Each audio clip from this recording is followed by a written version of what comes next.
আসসালামু আলাইকুম। লাভিবাস মম lifestyle and হবি থেকে আপনাদের সবাইকে জানাই অনেক শুভেচ্ছা।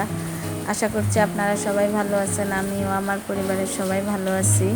আজকে আমি আবার আমার লাইফস্টাইল নিয়ে আপনাদের সাথে শেয়ার করতে চলে এলাম।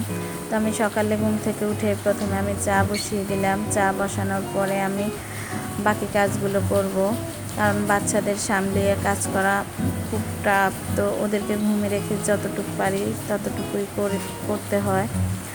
তো যাদের ঘরে বাচ্চা আছে তারাই সব থেকে বেশি জানে বাচ্চাকে রেখে কাজ করা যে কত কঠিন। ছড়া কেটে নিলাম, রুই মাছ দিয়ে রান্না করব, সেজন্য রুই মাছ ভাজি করে নিয়েছি। আমরা ভাজি ছাড়া কাঁচা মাছ খেতে পারি না, সেজন্য ভাজি বসিয়ে দিয়েছি।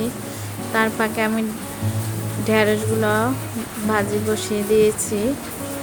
আর এর ফাঁকে আমি রসুন কাটবো মশলার জন্য। যেহেতু মশলা শেষ হয়ে এসেছে, সেজন্য মশলার জন্য রসুন কেটে নিব। এর ফাঁকে আমরা ছড়া রান্না করতে ভাপ দিয়ে নিই। আমাদের মতো আর কে কে ছড়া রান্না করতে ভাপ দেন অবশ্যই কমেন্ট করে জানাবেন। যে আমি রসুনটা কেটে নিয়েছি, আর কিছুক্ষণ পর পর দেখতেছি যে ছড়াগুলো সিদ্ধ হয়েছে কিনা। তো আমি রান্নার জন্য তেল নিয়ে নিয়েছি, মাছ ভাজির তেলগুলো, পেঁয়াজ দিয়ে দিলাম, তারপরে বাকি মশলাগুলো দিয়ে দিব।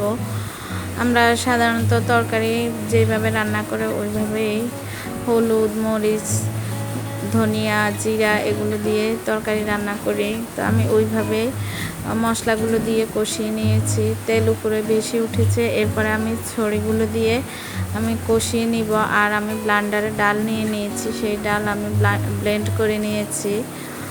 তো দেখুন ছড়িগুলো কষতেছে।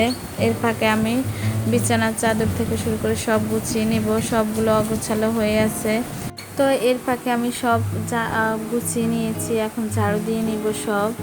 সেজন্য ঝাড়ু দেওয়ার পরে রুমগুলো মুছে নেব। তো আমি খেলনাগুলো র্যাকসিনের উপরে রেখে দিয়েছি আমার বাবুর জন্য খেলতে, কারণ প্রত্যেকটা বাচ্চা বিছানায় খালি খালি বসে থাকে না, সেজন্য খেলনা রেখে দিয়েছি। আর দেখুন আমার মেয়ে পুরাটা বাসায় খেলনা ছড়িয়ে ছিটিয়ে রেখেছে। ও এমনই করে, ও তেমন একটা খেলতে পারে না। খেলনাগুলো রেখে ও এদিকে সেদিকে দৌড়াদৌড়ি করে, কিন্তু খেলনা দিয়ে যে খেলতে হয় ওটা ও এখনও বুঝে না। ও শুধু ওগুলোকে কিভাবে ভাঙতে পারবে ও এই টেনশনেই থাকে। আর গোছালো রুমগুলোকে অগোছালো করতে ও সব সময় পারে, সেজন্য আমি আর ওকে কোনো কিছুতেই না করি না। না করলেও ও ওই কাজগুলোই বেশি করে, ও এমনই। তো আমি জামা কাপড় ধুয়ে রেখেছিলাম, ওইগুলো নিয়ে আমি শুকাতে দিয়ে যাব 6 তলার বারান্দায়, কারণ আমাদের বারান্দায় তেমন একটা রৌদ্র আসে না পিছনের দিকে একেবারে, সেজন্য 6 তলার বারান্দায় দিয়ে যাইতেছি। এরপর শুকনো কাপড়গুলি নিয়ে ভাঁজ করব এবং বিকালে তরকারি গরম দিব, না হলে রাত্রে নষ্ট হয়ে যাবে, অনেক গরম পড়তেছে। সেজন্য আমি তরকারি গরম দিয়ে দিয়েছি। এর ফাঁকে আমি জামা কাপড়গুলো গুছিয়ে নিব। দেখুন জামা কাপড়ের কী অবস্থা। তো আমার বেবিটা উঠে গেছে ঘুম থেকে, ও জাগ না থাকলে একেবারে আমি কোনো কাজ করতে পারি না। তো আমার মেয়েকে আমি একটু পড়তে বসিয়েছি, দেখুন ও পড়তেছে, ওর লেখাগুলো ক্লিয়ার করতেছি। ও পারে এমনিতেই সব কিছু, তবুও ওর লেখাগুলো ক্লিয়ার করতেছি, সামনে স্কুলে দেব সেজন্য। তো আজকে এই পর্যন্তই। আমার ভিডিওটা যদি ভালো লেগে থাকে, আরও নতুন নতুন ভিডিও যদি পেতে চান, অবশ্যই আমার চ্যানেলটিকে like, comment, share and subscribe করে আমার পাশে থাকবেন। আসসালামু আলাইকুম।